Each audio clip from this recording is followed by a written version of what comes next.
हमारे साथ पड़ोसी दुकानदार शिवशंकर जी हैं। दादा, कितने बजे की बात है और क्या आवाज सुन पाए थे कि नहीं आप लोग? वो 7:30 बजे करीब आयो है। अच्छा, तो आवाज नहीं सुनाई पड़ी। बिजली रहबे नहीं बे। आवाज का और दुर्गा पूजा चलत रहा ना, हाँ। वही बाजा बाजत रहा। तो ये जो मास्टर साहब रहे, ये कब से रह रहे थे, कैसा व्यवहार? 2-2.5 महीना से रहा था। 2-2.5 महीना से रहा था। अच्छा, कैसा बातचीत कैसी? नहीं, बढ़िया रहे। और मने तो ठीक रहे, मने में कोई दिक्कत नहीं रही। तो वो बातचीत में कोई झगड़ा झंझट कोई की बात कुछ नहीं करी? कुछ एक पैसा नहीं ना लेना देना, बेचारे आवे चले जाए तुरंत। और का कैसे पता चला आप लोगों का कि क्या हुआ, कैसे पता चला क्या हुआ? वो तो बगल में जो मेडिकल स्टोर वाला लड़का हुआ बोला है कि वहाँ गोली चल रही, तो वो नहीं सही सब जाने पाए। मतलब जब गोली चल रही थी तब आवाजें सुन करके गए? तो वह जो बगल में रहा मेडिकल स्टोर वाला वो भगा। हाँ, तो वह बताइए मैंने, तब जानकारी बता सबका। ये मकान इनका किराए पर है? ये किराए पर है? किराए पर आता। और कोई इनके साथ रहा है? नहीं, बस इन्हीं की फैमिली। कितने लोग हैं?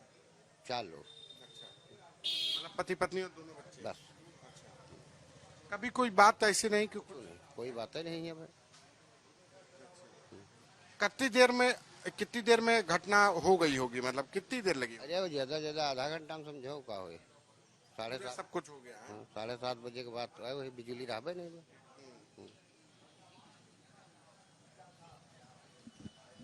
लाइट नहीं थी। नवरात्र के चलते यहाँ पर मंदिरों के जो साउंड सिस्टम था वहां से आवाजें आ रही थी, पूजा अर्चना चल रही थी, जिसकी वजह से फायरिंग की आवाज ज्यादा दूर तक नहीं गई। लेकिन पड़ोस में मेडिकल स्टोर संचालक ने आवाज सुनी, आसपास के दुकानदारों को बताया और तब पुलिस को इसकी जानकारी हुई। मेरे पीछे आप जो तस्वीर देख रहे हैं जिस घर की, इसी घर में गुरुवार शाम 7 से 7:30 के बीच में 2 मासूम बच्ची समेत पूरे परिवार को गोलियों से भून दिया गया। पति पत्नी और उनकी दोनों बेटियों को अज्ञात हत्यारों ने गोलियों से भूनकर मौत के घाट उतार दिया। ये घर है जो टीचर सुनील कुमार थे, उनकी पत्नी और उनके दोनों बेटियां, एक की उम्र लगभग 5 साल और दूसरी की 1.5 से 2 साल थी, वो यहाँ पर थे और जिस वक्त ये घटना हुई और इस घटना को अंजाम दिया गया। हमारे साथ कुछ प्रत्यक्षदर्शी हैं जब इस घटना के बाद वो यहाँ पर पहुंचे। क्या नाम है आपका? विनय कुमार। तो ये कहाँ पे क्या लाश पड़ी थी, कैसे क्या देखा आपने? ये जो अमित मेडिकल स्टोर है, क्योंकि इसी बिल्डिंग में वो संचालित है, इसके संचालक हैं राम मनोहर यादव जी। अच्छा। उनके द्वारा ये जो माता रानी का पंडाल है, यहाँ पर पुलिस को सूचना दी गई कि हमारे यहाँ फायर हो रहे हैं। तो हम लोग भी वहाँ आरती में शामिल थे, तो सब लोग पुलिस के साथ भगे।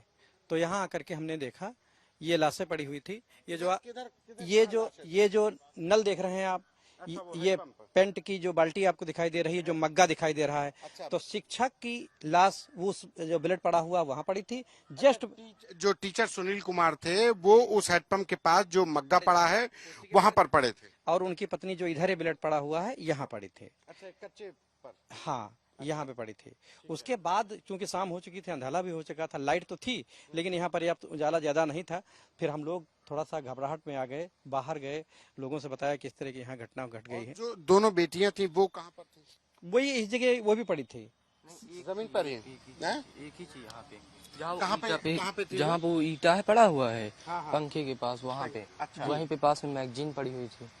मैगजीन मतलब पिस्टल? हाँ जी हाँ, जी। खाली हाँ, मैगजीन जी, पड़ी थी? हाँ। खोखे पड़े थे? नहीं मैगजीन पड़ी हुई थी, फोटो भी हमारे पास। अच्छा। वहाँ मैगजीन पड़ी हुई थी। अच्छा, तो उसके बाद फिर ये मतलब वहाँ पे इस तरीके से पड़ा हुआ था, ये सब दरवाजे बंद थे? नहीं, खुले थे। अच्छा, तो ये एक तरीके से किस तरीके का जगह थी, किस तरीके की घटना स्थल था, ये प्रत्यक्षदर्शियों ने बताया। जब पुलिस को ये सूचना मिली और लोग जो पहुंचने वाले थे उनका कहना था कि मंजर बेहद भयावह था। वहां नल के पास में टीचर था, उसी के बगल में उसकी पत्नी को गोली मारी गई थी और वहीं पर उनकी दोनों बेटियों को भी गोली मारकर मौत के घाट उतार दिया गया था। कैमरा पर्सन संदीप के साथ संतोष कुमार, आज तक।